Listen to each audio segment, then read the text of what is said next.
রাসূল তো এতিমদের সর্দার। পৃথিবীর কোন এতিম যেন বলতে না পারে নবীজি আমার ব্যাপারে কি বলবেন, আমি তো এতিম মানুষ, আর তিনি আমার ব্যাপারে কিভাবে আমার দরদ বুঝবেন। নবীজিকে আল্লাহ পাক কেমন এতিম বানালেন, সমস্ত দুনিয়ার এতিমদের সর্দার বানালেন। 6 বছর বয়সের সময় যখন মায়ের কাছে তিনি ফিরে এসেছেন, প্রতিদিন তিনি খেলা দেখতে যান ময়দানে।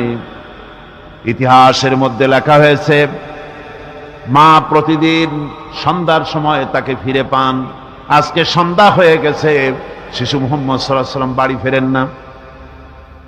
কারণ কি, কেন বাড়ি ফেরে না? সন্ধ্যার দিকে তিনি চলে গিয়েছেন পাহাড়িয়া ময়দানে, যে দেখেন ধুধু করতেছে, চতুর্দিকে সন্ধ্যা হয়ে গেছে, অন্ধকার হয়ে গেছে, কোনো ছেলে পেলে নাই, কেউ নাই। পাহাড়ের পাদদেশে বসে শিশু মুহাম্মদ সাল্লাল্লাহু আলাইহি ওয়াসাল্লাম কাঁদতেছেন। মা প্রশ্ন করলেন, বাবারে সন্ধ্যা উত্তীর্ণ হয়ে গেল, কেন একা একা বসে বসে কাঁদো?